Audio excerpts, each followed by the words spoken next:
आने वाले लोकसभा चुनाव में भाजपा के खिलाफ एक मजबूत विकल्प देने की कोशिश में तमाम विपक्षी पार्टियों की एक अहम बैठक 23 जून को पटना में होने जा रही है। इस बैठक की मेज़बानी बिहार के मुख्यमंत्री नीतीश कुमार करेंगे।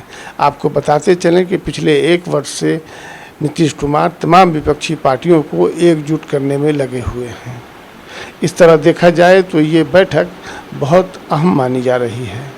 इस बैठक में क्या बातें हो सकती हैं, क्या परिणाम निकल सकता है, क्या कोई नया गठबंधन बनेगा, कोई नेता का चुनाव हो सकता है, कांग्रेस मोर्चा संभाल सकती है या समाजवादी नेता को मौका मिल सकता है, क्या होगा, इस पर विचार विमर्श करने के लिए हमने स्टूडियो में भाकपा माले के नेता फूल बाबू, राष्ट्रीय जनता दल के अकबर अली, समाज सेवी भूषण महतो और कम्युनिस्ट पार्टी के नेता अयूब अंसार को आमंत्रित किया है। उनसे जानते हैं कि इस मीटिंग में संभावित क्या परिणाम निकल सकते हैं। बिहार में गठबंधन विपक्षी पार्टी की हो और उसके लिए देश के तमाम नामचीन जो महत्वपूर्ण पार्टियां हैं, उनके बड़े बड़े लीडर हैं, वो इकट्ठा होंगे, आपस में बैठकर कोई न कोई विचार विमर्श कर रहे हैं कि देश को कैसे बचाया जाए। देश कंपनी राज जो पूरे देश पर थोपने की तैयारी है और देश को एक बार फिर से गुलाम बना देने की जो षड्यंत्र बीजेपी कर रही है, अडानी और अंबानी को हाथों पूरे देश को गिरवी लगा दिया गया है, वह सवाल बड़ा सवाल है देश को बचाने का। और इसमें हम जैसा महसूस कर रहे हैं कि अभी आपने देखा कि किस प्रकार से कर्नाटक के चुनाव में देश का प्रधानमंत्री अपने पोस्ट की गरिमा को गंवाकर रोड शो करते नजर आए, एकदम वोट के लिए गिड़गिड़ाते नजर आए। लेकिन वहाँ की समझदार मतदाताओं ने इस बार पूरी तरह से उनको खारिज करने का काम किया है। और उससे पहले हमने गुजरात को भी देखा, महसूस किया। वहाँ अगर आम आदमी पार्टी बीच में फैक्टर नहीं बनती तो गुजरात के चुनाव में भी निश्चित रूप से मोदी की पार्टी को, उनके भाजपा को जनता, गुजरात की भी जनता सबक सिखाने के लिए तैयार बैठी थी। लेकिन एक तरफा माहौल नहीं बनते देख उसका फायदा बीजेपी को मिला गुजरात के चुनाव में। लेकिन कर्नाटक के चुनाव के रिजल्ट के बाद पूरा देश उत्साहित है और पूरा देश मतलब बेताबी से 2024 का इंतजार कर रहा है। और मुझे पूरा भरोसा है देश में जिस प्रकार से विपक्षी दल देश को बचाने के लिए, धर्मनिरपेक्षता को बचाने के लिए, बाबा साहब के संविधान को बचाने के लिए मतलब एकजुट हो रहे हैं।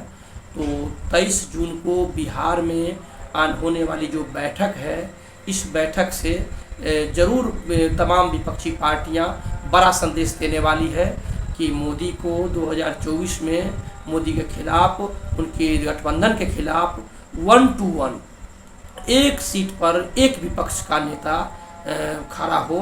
और जब ऐसा हुआ तो फिर मोदी की पूरे देश से जमानत जब्त होने वाली है और जनता पिछले 10 साल 9 सालों में जो झेला है और 9 सालों के इनके शासन काल में पूरे देश को 40 साल जो पीछे धकेल दिया गया है, उससे निजात पाना चाहती है।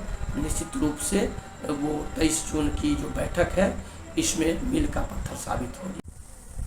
बिहार के मुख्यमंत्री नीतीश जी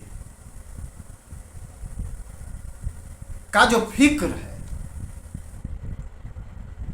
अवाम का फिक्र है, अवाम खुशहाल कैसे हो, अवाम अमन चैन से जिंदगी कैसे गुजारे, इस फिक्र में हमेशा लगे रहते हैं। और उसी का नतीजा है कि ये महागठबंधन बनाया है। महागठबंधन तो बनाने की कोशिश कर रहे हैं। 23 जून को जो मीटिंग होने वाली है, इनमें बहुत सारी पार्टियां आएंगी जो बीजेपी के खिलाफ है। आना भी चाहिए। बीजेपी 30 से 33% वोट पे हिंदुस्तान पे काबिज है और कहते हैं कि हिंदुस्तान विश्व गुरु बनेगा। किस मुद्दे पे विश्व गुरु बनेगा? इन्होंने रेल बेच लिया, हवाई अड्डा बेच लिया। गोया के हिंदुस्तान में जो सरकारी दफ्तर है, उन दफ्तरों में निजी लोगों को बैठाल दिए। इनका दो ही, अनिल अंबानी और मुकेश अंबानी, विश्व गुरु बना रहे हैं इस मुल्क को। कोई मुद्दा होना चाहिए, कोई सूत्र होना चाहिए, कोई नुक्ता होना चाहिए जिस नुक्ते पे विश्व गुरु कहलाएंगे। तेल बाहर से खरीदते हैं, यहाँ जो इलेक्ट्रॉनिक सामान आती है वो बाहर से खरीदते हैं, दूसरे मुल्कों से बुलाते हैं। उसके अलावा और भी चीज़ें जो यहाँ बननी चाहिए या बनती भी है तो दूसरे मुल्कों के देख रेख में बनती है। इनका अपना तो कुछ बनता नहीं है। फिर कैसे ये विश्व गुरु कहलाएंगे? विश्व गुरु कहलाने का मुद्दा एक ही है, और वो है आवाम को किस तरह से भटका के रखें। और आज जो बच्चा माँ के पेट में पल रहा है, उस पे भी मैं समझता हूँ कुछ न कुछ कर्ज ज़रूर हो जाएगा अगर कर्ज बैठा ला जाए हिंदुस्तान के अवाम पे। तो कैसे विश्व गुरु कहलाएंगे? नहीं कहला सकते। तो इस चक्रव्यूह को तोड़ने की कोशिश ये नीतीश कुमार जी कर रहे हैं। देखिए 23 जून को जो बैठक हो रही है, यही सोच दूसरे इलाकाई पार्टियों को अगर होगी तो एक होकर एक नेता चुनेंगे, एक कमेटी बनाएंगे और पूरे हिंदुस्तान में घूम घूम कर बीजेपी का खिलाफ करेंगे। बीजेपी के जो बरबोले की बात है उनको रखेंगे। बीजेपी जो सिर्फ आवाम को क्या कहते हैं,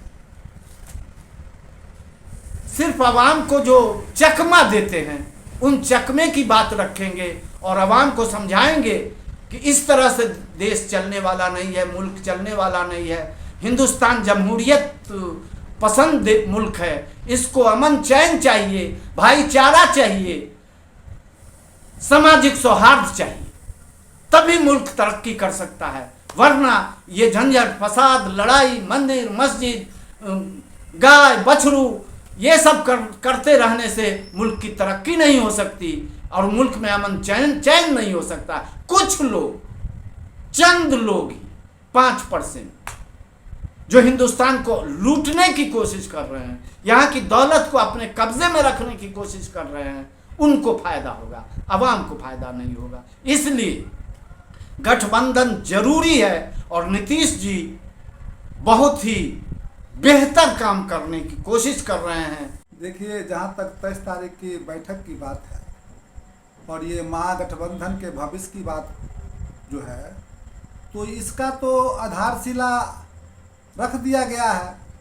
इससे पहले जो मीटिंग का डेट बना था, किसी कारण बस कुछ नेताओं के पास समय का अभाव था, इसलिए वह उसमें शिरकत नहीं करते, तो उसको एक्सटेंशन करके यह है 23 तारीख को किया गया। तो सभी लोगों का विचार से यह डेट बना है, चाहे दिल्ली के मुख्यमंत्री केजरीवाल हों या बंगाल की मुख्यमंत्री ममता बनर्जी हों या वामपंथी पार्टी हो या शिवसेना हो, राजद हो, कांग्रेस हो, जो भी पार्टियां महागठबंधन के साथ जो बातचीत हुई है, उनके सहमति से ही यह 23 तारीख रखा गया है। तो महागठबंधन तो ऑलरेडी बन चुका है। तो महागठबंधन का जो बैठक होगा उसमें ये तय होगा कि कैसे चुनाव लड़ना है, और अपना में है तो हम लोग है तो थोड़ा बुझाए कि हम सीट का अगर बलिदान भी देते हैं तो लोग देने के लिए बैठ रहे हैं। पहले के चुनाव में जो दोस्ताना संघर्ष हो जाता था, इस बार नहीं होगा। इस बार बिल्कुल जो है, एक तरफ बीजेपी का कैंडिडेट रहेगा तो एक तरफ से महागठबंधन का ही कैंडिडेट रहेगा, और आमने सामने का जब लड़ाई होगी तो निश्चित रूप से बीजेपी बहुत ही पीछे छूट जाएगा। क्योंकि आज तक बीजेपी जो है तो दूसरे उम्मीदवार को अपने तरफ से बी टीम बना करके खड़ा किया, चाहे वह ओवैसी जी हों चाहे और कोई भी लोग हो, तो वह आकर के कभी जाति के नाम पे कभी धर्म के नाम पे वह वोट काटने का काम किया, तो गठबंधन बन गया है। और यह गठबंधन बनने से 2024 का चुनाव जो है निश्चित रूप से यहाँ बीजेपी पिछड़ जाएगी और महागठबंधन का जो बैठक है वहाँ से एक नया संदेश जो जनता के बीच जो जाएगा बहुत ही मजबूत जाएगा और यह भारत का भविष्य तय करेगा। बिहार के तमाम समाजवादी बड़े राजनेता, उनका सबसे बड़ा फैक्टर है, वो चाहते हैं कि देश के जो 10 बड़े उद्योगपति हैं, उनका मामला है कि देश के 140 करोड़ आबादी पर भारी है और जनाब नीतीश कुमार जी हों, जनाब लालू प्रसाद यादव जी हों, ममता बनर्जी हों, अखिलेश यादव हो, मायावती जी हों, वो जानती है कि आज मेहनत कश लोगों का अधिकार जो है वो भारत में सिकुड़ता जा रहा है। लोकतंत्र और संविधान के प्रति जो है सत्ता में जो लोग हैं उसका दुरुपयोग कर रही है। वो चाहते हैं कि हिंदुस्तान के तमाम नौजवान घर से बेघर हो जाएं, जो रोज़गार जिनको अभी मिला है वो रोज़गार से बद से बदतर हो जाए।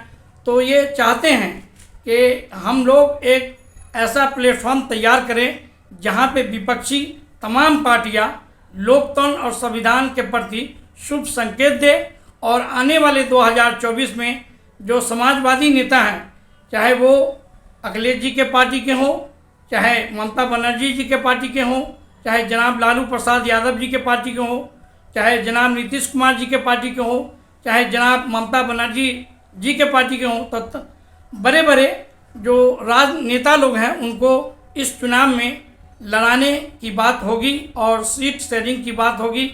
समाजवादी लोग ज़्यादा से ज़्यादा जुड़ करके आवें और 2024 के चुनाव में वो पूरी तरह से भाजपा को परास्त करें। हमारे महागठबंधन की यही सोच है। वो चाहते हैं कि इस देश को चलाने का काम किसान करता है, इस देश को चलाने का काम किसान करता है, इस देश को गढ़ने का काम मजदूर करता है, इस देश को वर्गीय परिवार, मध्यम वर्गीय परिवार, आर्थिक रीढ़ की हड्डी है, वो चलाने का काम करती है। इस देश के इंसानों का गिनती सब्जी मंडी की तरह हो गई है। तो वो जानते हैं कि आज देश जो है किस तरफ जा रही है। देश की हवा जो है, हमारी जो लोकतंत्र, जो हमारे महापुरुषों ने देश को आज़ादी दिला करके इस कगार पर पहुंचाया, आज चारों तरफ देश में जो है नफ़रत का माहौल पैदा हो गया है। उसको रोकने के लिए, नफ़रत के बाजार को रोकने के लिए लालू प्रसाद यादव जी की क़यादत में महागठबंधन की सरकार पूरी तरह से परिपक्व है और उसका सामना करेगी और 2024 में उसको धूल चटाने का काम करेगी।